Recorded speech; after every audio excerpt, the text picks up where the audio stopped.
In this video, I'm going to talk about the interest rate crisis that we're currently facing in the UK property market and the impact it's going to have on the property market. And could this be the start of a property crash in 2022? So my name's Simon Zutshi. I'm the founder of the Property Investors Network, the largest network of investors all over the UK, now expanding internationally. I'm the author of Property Magic, the Amazon #1 property bestseller. I've been investing myself since 1995 and teaching people like you how to become successful investors since 2003. Now let's look at what's happening to interest rates right now. Why is it happening? And what's the impact on you and your property investing? So for many years, since the credit crash in 2008, 2009, the Bank of England base rate has been an incredibly low 0.5%. And most mortgage companies will charge Bank of England base rate plus a couple of percent. That means that many landlords have had very, very low mortgages, maybe an effective pay rate of something like 2 or maybe 3% per annum. And also to take out new mortgages, we could get an investment mortgage for maybe 3 or 4%. It means that we can make a lot of money in property because the mortgage payments are so low. And that's what we've enjoyed for many, many years. Now, whenever I teach my students to look at a property to work out does it make a good deal or not, we say we should always use a 6% interest rate in the calculation, even though they might be able to get a mortgage for maybe 3%. The reason is we know that interest rates are not going to remain as low as they have been. They're going to go up at some point. So I use 6% for a couple of reasons. First of all, it makes the numbers really easy. So for every £100,000 we borrow, it will cost us about £500 per month in interest. An easy way is maybe every £20,000 we borrow at 6%, it will cost us £100 per month. So if we're getting a £140,000 mortgage, we take 140 divided by 20,000, the answer is 7. That's 7 times 100. So a £140,000 mortgage at 6% would cost us about £700 a month. It's a really quick way to work out the numbers, and it's factoring in that we know we could get a mortgage for less than that, but we're factoring in 6%. We're counting that when rates go up, we know we're still going to make money.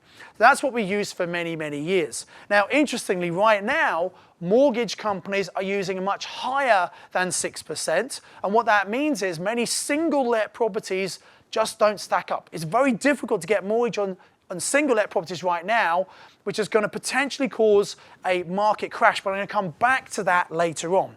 Before I talk about that, I want to explain why are rates going up. So obviously due to COVID and all the money that's been printed by the government to bail everyone out, there's a lot of money printed and that's caused inflation. And also the problems with supply chain has also caused an increase in prices. So when prices go up, the cost of living goes up, and that's what inflation is. So right now, inflation in the UK is over 10%. Now that's the official figure. I don't know about you, but I think inflation is a lot more than that. If you look at the cost of goods in the supermarket, look at how much it costs to fill up your car with petrol. Look at rising energy costs, mainly caused by the crisis, the war in Ukraine. All of these things mean that the average person has less money in their pocket to spend, and that's why we're going into recession. Now, the Bank of England typically would use interest rates to control inflation. When inflation goes up, the Bank of England would tend to rise interest rates to cool down the economy to thus slow down inflation.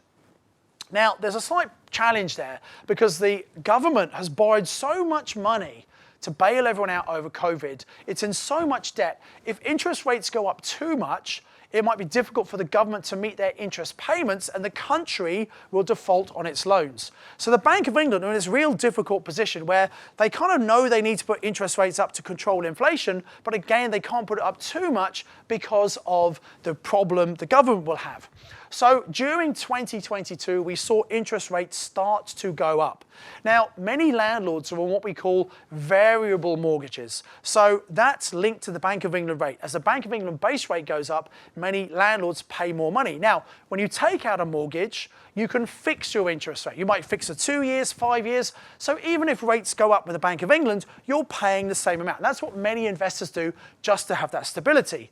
Earlier this year, if you've been watching my YouTube videos or listening to my Property Magic podcast, with another free resource comes out every week, for months and months I've been saying to my clients and my students, look guys, if you've got properties you want to remortgage, you might want to do that and maybe fix your interest rates just to give yourself some stability. And people who've listened to me and taken action and done that, they don't have a problem now. Whereas many people who have variable mortgages, the cost of their mortgages are going up, which means their profits are being squeezed and they're making less and less money. Now, this is just one other factor that could contribute to a property market crash in 2022. You know, if you'd asked me 6 months ago, did I think the property market would crash this year? My answer would have been no. I would have said, look, maybe we'll get a slight correction where prices even out and come down a little bit, but I didn't think property prices would crash. However, given what's happened literally the last few weeks and this interest rate crisis, I think maybe we might have a property market crash imminent. And let me explain why. So, the Bank of England has been raising interest rates. And then in September, we had the mini budget. And it was very badly received. So much so, as you know, the Chancellor was sacked, the Tories went back on many of things, and now Liz Truss also resigned from position. So what this means is that all of this instability and uncertainty, banks were putting up the rates of their mortgages and they didn't know what was going to happen. So they put up their stress test. Now, a stress test is what the banks use to make sure a mortgage is affordable. As I said earlier in this video, we've used 6% stress test for many, many years. Some banks are now using 8.99% as a stress test. What that means is if you have a single let property, which is what the majority of landlords and investors do, right now it's very difficult to get a mortgage on them because the rental income is just not enough. The lenders say we can't lend on it. Or if we do lend, we're going to lend a lot less money, which means the investor has to put more money in, which they don't want to do. So therefore, this means many people who are trying to buy properties right now, they're just not going to be able to get mortgages. Those sales are going to fall through. Those properties are going to come back onto the market for sale. Whether they're investment properties or people trying to buy a home to live in, they're not going to be able to show their affordability. The sales will fall through. Now, those properties will come back to the market. Now, you must remember that in the UK, there's a really strong underlying demand for accommodation. Generally, prices go up over the long term because we have an island with a limited supply of accommodation and an increasing population. So generally, prices go up. But they don't always go up. It's a cyclical market. They go up and they come down. They came down in 2008, 2009, and many people believe because of this crisis right now, they might come down in 2022 and into 2023. So if all this property comes back on the market, and if people who want to buy are not able to buy because they can't get mortgages, there will be a supply greater than the demand. When the supply is greater than demand, prices come down. So you've got people who wanting to buy, they can't buy. And you've got all these landlords who are now making less and less profit every single month because interest rates are going up. There's increased legislation for landlords, things like they talked about abolishing Section 21, then they weren't going to do all this chopping and changing. We've had COVID. There were landlords who were just fed up. And you know what? They made such great capital growth over the last 10 or 12 years. Many landlords right now are thinking, you know what? Maybe it's time to cash in, sell up, and retire early. And I know this because we have 50 network meetings around the country. I can tell you for a categoric fact on a grassroots level, we're seeing more landlords than ever before come forward saying they want to sell. Now think about it for a minute. In any market, you always have people coming in, starting, and people exiting the market, retiring as well. But there are more and more landlords selling. And the question that I don't have an answer to, but the question is, well, will all of this landlord stock coming on the market cause a further oversupply in the short term of accommodation? And the thing that's precipitating this is that in 2025, we're told the government are proposing to change the requirements for EPCs, Energy Performance Certificates. In 2025, every rental property's got to have at least a C classification. And what that means is many properties that are rented right now are not to standard. The landlord's going to have to spend thousands of pounds to bring them up to a C rating, and they might say, you know what, I'm just going to sell the property instead. So what does this mean? More stock coming to the market, potentially an oversupply, thus prices coming down. Now, how much will prices going to come down? When's it going to happen? I don't know, and no one knows. And look, we might not see a crash, but here's the point.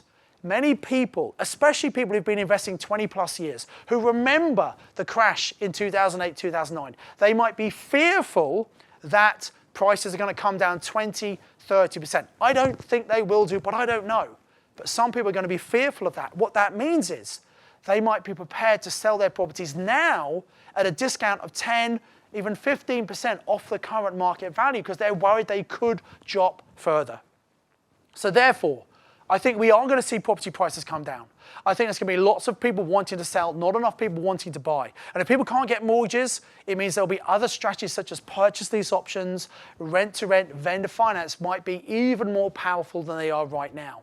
Here's the point though. You need to get educated. You need to recognize while everyone else is running for the hills and running away, in this time of massive uncertainty is also a time of massive opportunity. If you know what you're doing and you take action, there is a huge opportunity for you. So get educated, get around other like-minded people. Don't listen to the media because they don't know what they're talking about. You want to speak to people who've been there before. Now, most people who are training property investing right now, they've been investing themselves less than 10 years and training even less than that. They don't know what to do during a recession, during a crash. I do. So I'm going to be putting very regular training videos for free onto this YouTube channel or onto my blog on propertyinvestornetwork.co.uk for you to keep up to date what's going on. So I encourage you to watch these videos. In fact, subscribe to the YouTube channel. Hit the like button. And if you've got any questions or comments, please do put them in. I'll come back and answer as many as I can. If there are lots of similar questions, I'll actually make a video about that to answer your questions in video format. So look, there are uncertain times for many people. There are going to be some people losing money, not knowing what to do. There are some people who are going to get clued up and make a lot of money during these difficult times.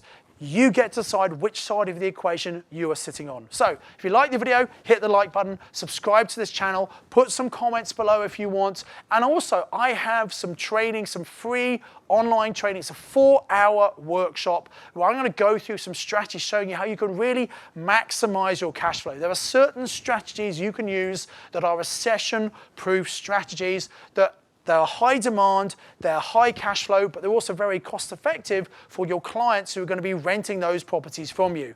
I'm going to share what they are and how you can do them right now in this current market. So click on the link below, come and join me for my Maximize Your Cash Flow 4-hour online workshop. It's very interactive, it's going to blow your mind, and right now we're doing a trial where it's completely free of charge. But you need to be an action taker. Come and click on the link right now and register for that complimentary training with me.